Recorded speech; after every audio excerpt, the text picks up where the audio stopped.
이 시간 우리에게 주신 하나님 말씀은 에베소서 2장 11절에서 18절 말씀입니다. 한 절씩 교독하시고요. 제가 먼저 봉독하겠습니다. 그러므로 생각하라. 너희는 그때에 육체로는 이방인이요 손으로 육체에 행한 할례를 받은 무리라 칭하는 자들로부터 할례를 받지 않은 무리라 칭함을 받는 자들이라. 그때 너희는 그리스도 밖에 있었고 이스라엘 나라 밖의 사람이라.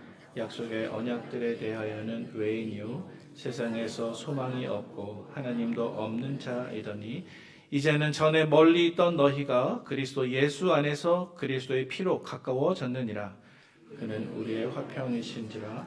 둘로 하늘을 만드사 원수된 것 곧 중간에 막힌 담을 자기 육체로 허시고 법조문으로 된 계명의 율법을 폐하셨으니 이는 이 둘로 자기 안에서 한 새 사람을 지어 화평하게 하시고 또 십자가로 이 둘을 한 몸으로 하나님과 화목하게 하려 하심이라.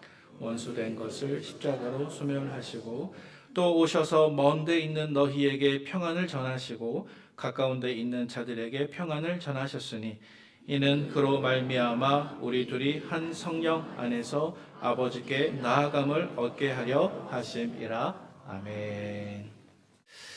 오늘은 에베소서 2장 말씀의 두 번째 설교의 시간입니다. 우리는 지난 주일에 인간의 관점에서 바라본 구원 문제에 대해서 함께 묵상을 했습니다. 우리가 하나님 앞에서 받은 구원의 첫 번째 모습이 지난주에 있었는데요. 그것은 우리가 예수 그리스도를 구원자로 믿기 전과 후의 삶이 완전히 다른 거대한 변화의 모습이었다는 것입니다.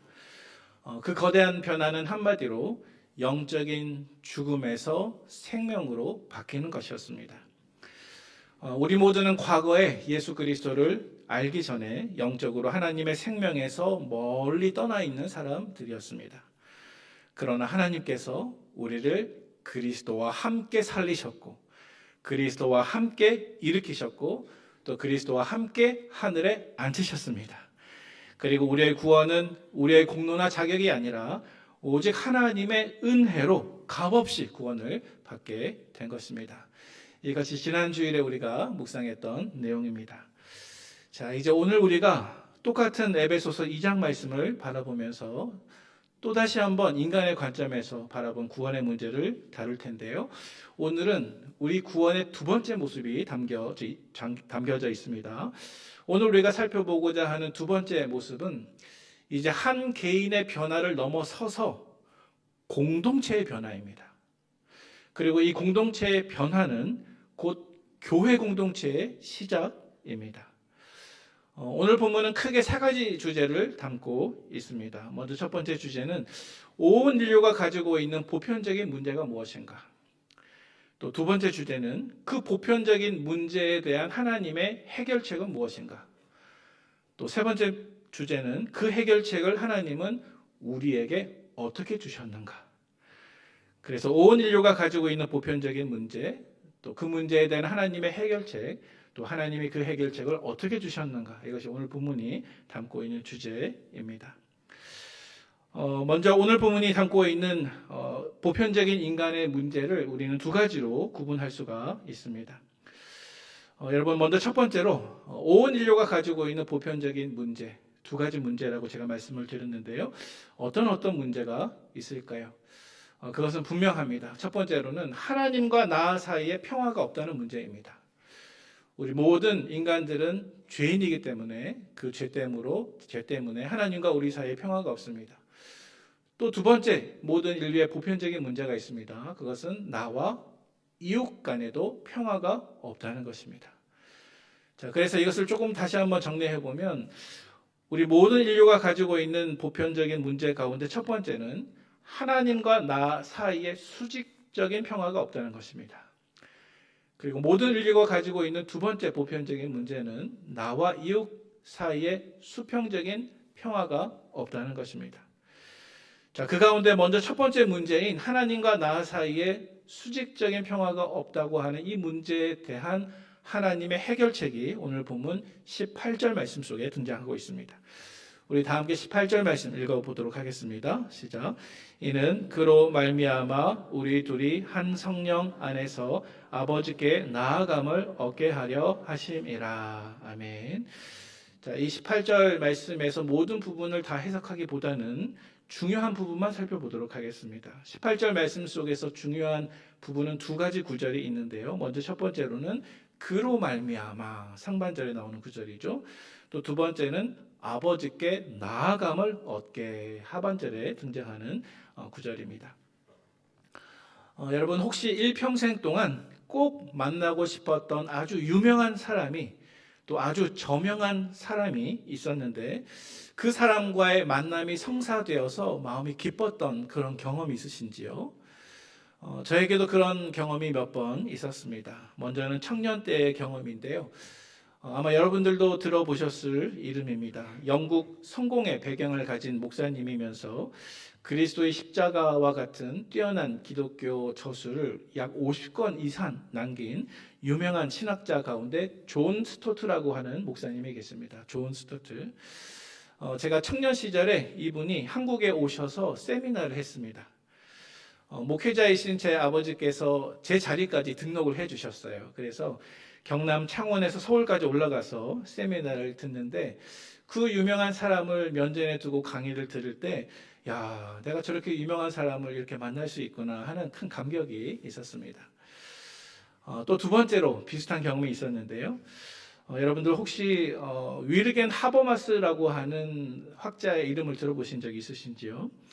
하버마스라고 하는 학자는 전 세계적으로 굉장히 유명한 독일 철학자이면서 사회학자입니다. 제가 유학 시절에 이분이 제가 공부한 학교에 초청을 받아서 아주 큰 강당에서 큰 강의를 한 적이 있었습니다. 그 강의에 얼마나 많은 인파가 몰려들었는지요. 저 멀리서 간신히 그분의 얼굴이 보일 듯 말 듯한 그 자리에 서서 강의를 들었습니다. 그 강의의 내용을 다 이해하지 못하면서도 마음속에 저렇게 세계적으로 유명한 사람을 내가 잠시라도 얼굴을 볼 수 있구나 하는 마음에 무척 큰 기쁨이 있었습니다. 여러분들께서 일평생 동경해온 어떤 영향력 있는 사람을 만났던 경험이라든지 혹은 그 사람을 만나는 경험을 머릿속에 이 시간에 한번 상상해 보기를 바랍니다. 그 사람이 K-팝 스타이든 저명한 정치인이든 워렌 버핏이든 아니면 피아니스트 임윤찬이든 다 괜찮습니다. 여러분들이 어떤 장소에 갔는데 그 장소에 그 유명한 사람이 딱 나타나 있는 거예요. 많은 군중들에 둘러싸여 있지만 여러분들은 멀리서도 그 사람을 알아볼 수가 있었습니다. 그래서 여러분들도 꼭 가까이 가서 얼굴을 만나보고 싶습니다. 하지만 멀리서 바라보았을 때 그 사람 주위에는 수많은 수행원들과 경호원들이 둘러싸여 있고 또 경찰들도 옆에서 바리케이트를 치고 지키고 있었습니다. 자, 그런데 그 순간 갑자기 그 유명한 인사의 수행원 가운데 한 사람이 여러분들에게 다가오는 거예요. 수많은 인파를 헤집고 여러분 쪽으로 다가옵니다. 그리고 여러분들의 이름을 부릅니다. 혹시 홍길동 씨이십니까? 예, 그렇습니다. 그러자 그 수행원이 경찰들에게 이야기합니다. 길을 열어주십시오. 자, 그러자 경찰들이 바리케이트를 걷습니다. 그리고 조금 전에 나에게 이야기한 그 수행원보다 더 높은 사람이 나에게 다가와서 정중하게 인사하면서 이렇게 말합니다. 이 안으로 들어오시지요. 이렇게 만나 뵙게 되어서 정말로 반갑고 기쁘네요. 당신이 이곳에 있다는 사실을 저희들도 알고 있었습니다. 그리고 그분이 당신을 보시기를 원하십니다. 지금 기다리고 계십니다. 그래서 경호원들이 길을 열어주고 여러분들은 일평생 만나고 싶었던 그 사람에게 가까이 다가가서 대화를 나누기 시작합니다. 자, 그런데 그 유명 인사가 여러분들에게 이야기합니다. 당신을 기다리고 있었습니다. 이렇게 만나 뵙게 되어서 너무 반갑고 기쁩니다. 우리가 좋은 친구가 될 수 있으면 좋겠네요. 언제 저희 집으로 한번 꼭 초대하고 싶습니다. 언제 한번 점심이라도 같이 드시죠. 만약 여러분들이 일평생 정말 동경했고 좋아했던 그 사람이 책이나 방송으로만 접했던 그 사람이 실제로 여러분들과 만남을 가지면서 여러분들을 존중해주고 여러분들을 교제하고 또 그분과 대화 나누는 그 느낌, 그 경험을 가지게 된다면 정말 행복한 경험이 아닐까요? 자, 그런데 여러분, 모든 인간이 가지고 있는 보편적인 문제 가운데 첫 번째 문제인 하나님과 나 사이에 평화가 없음에 대한 하나님의 해결책이 바로 이것입니다. 오늘 18절 하반절 말씀을 보니까 이런 구절이 기록되어 있습니다. 한 성령 안에서 아버지께 나아감을 얻게 하려 하심이라.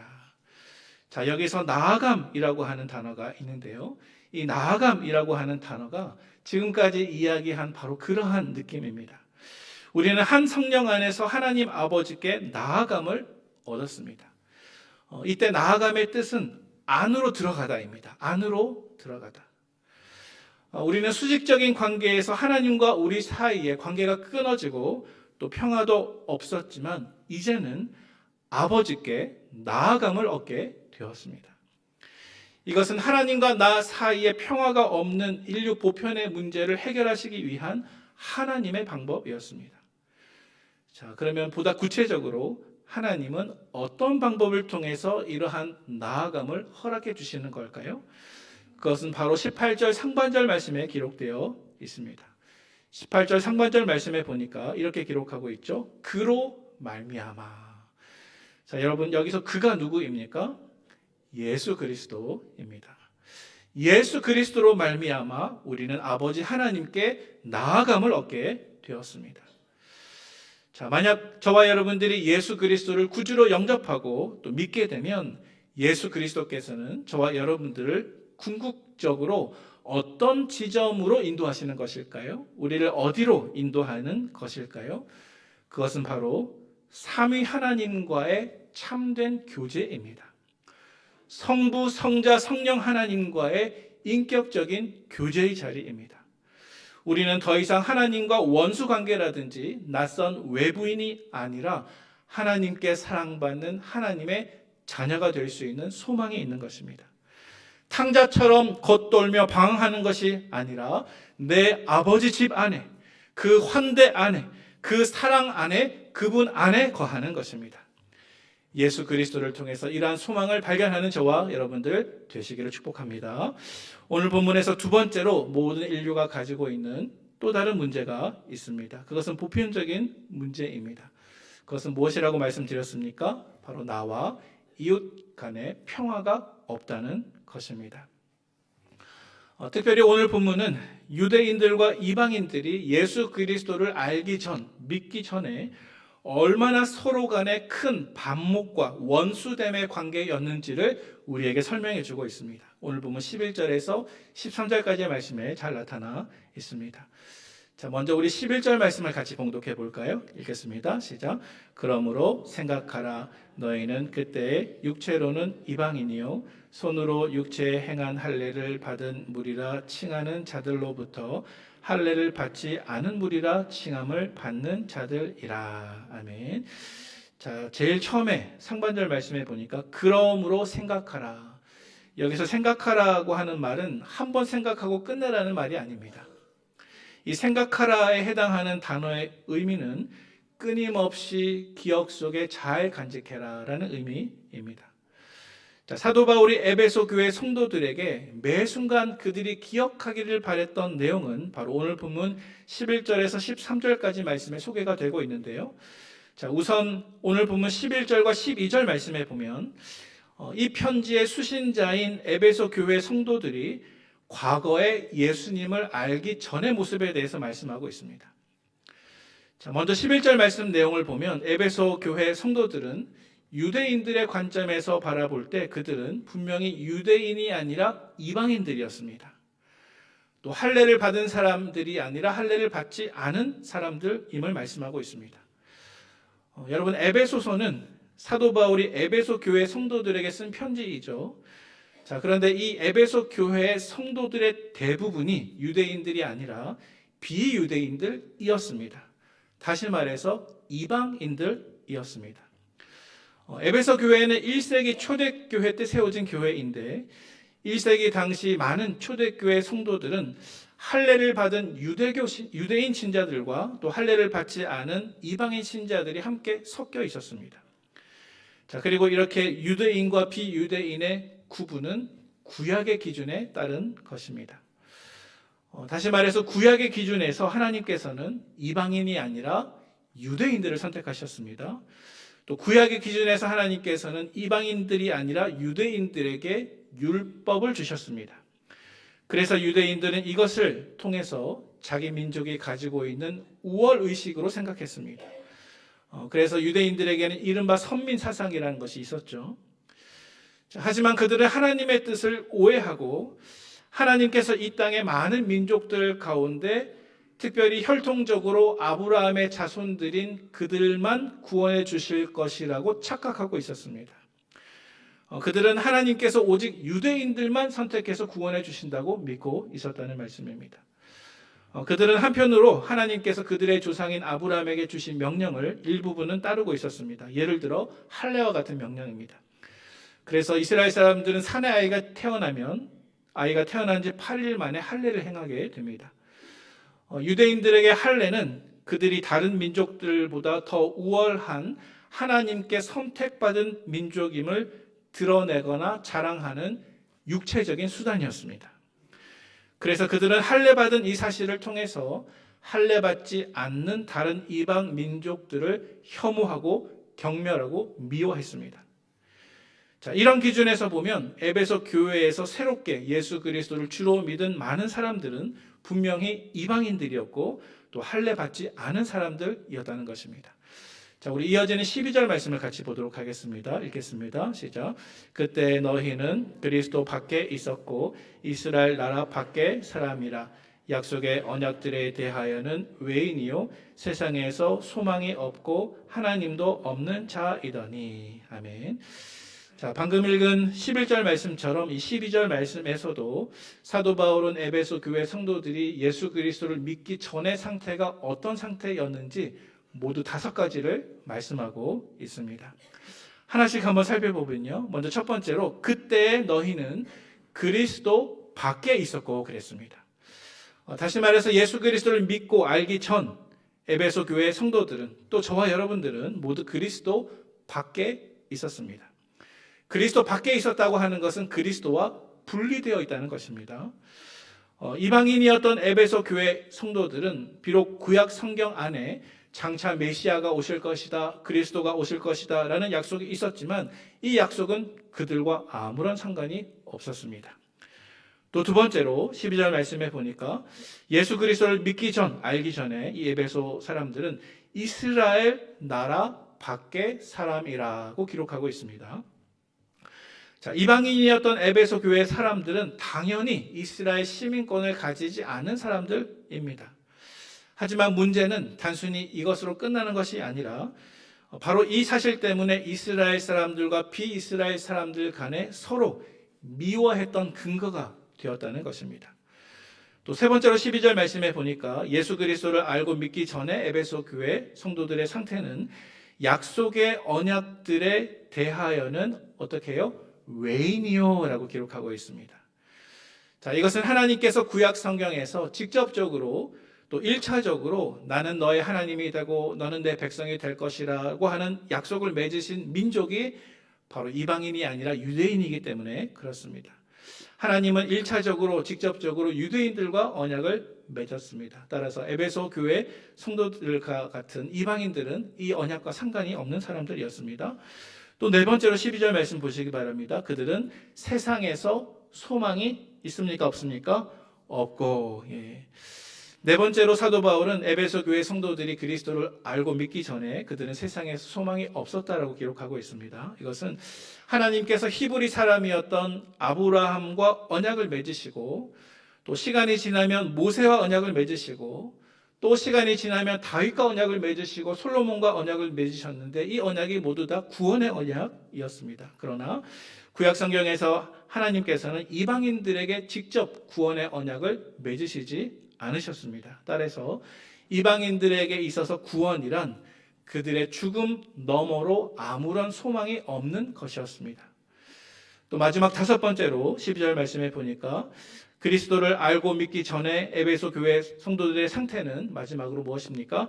하나님도 없는 자이더니입니다.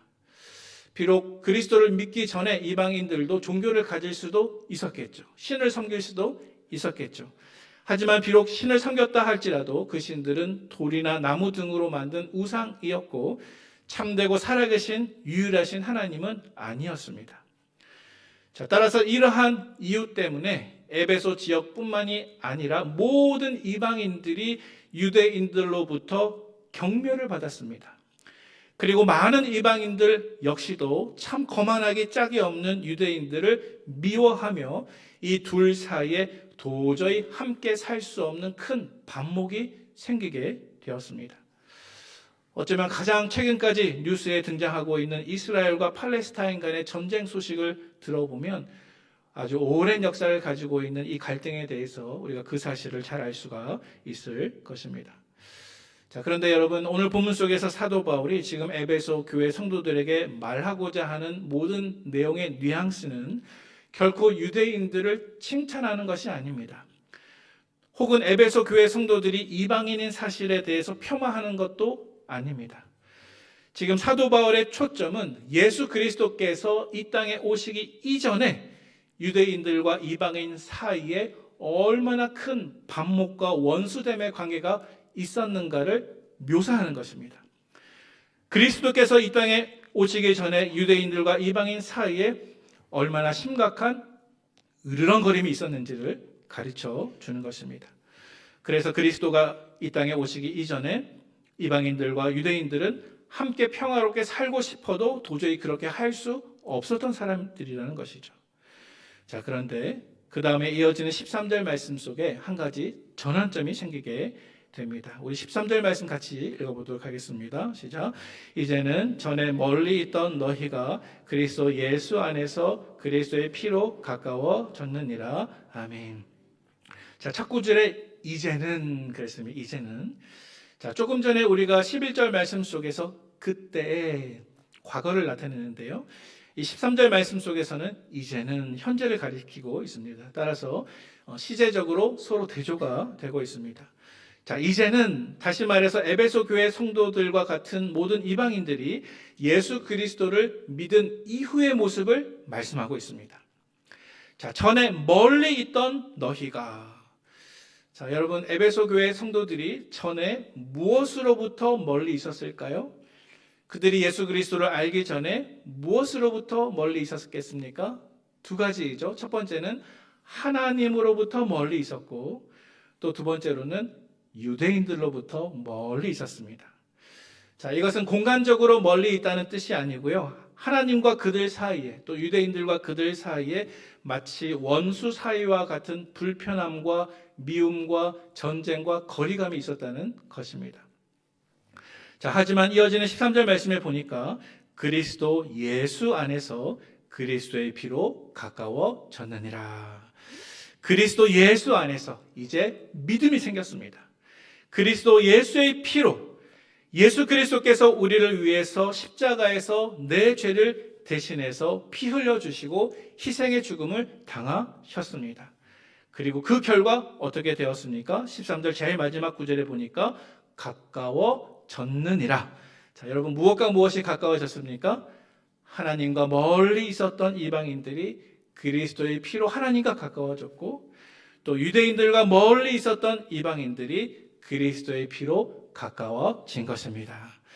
가까워졌다고 하는 것은 이제 이 둘 사이가 연결이 되었고 또 서로가 하나가 된 것을 뜻합니다.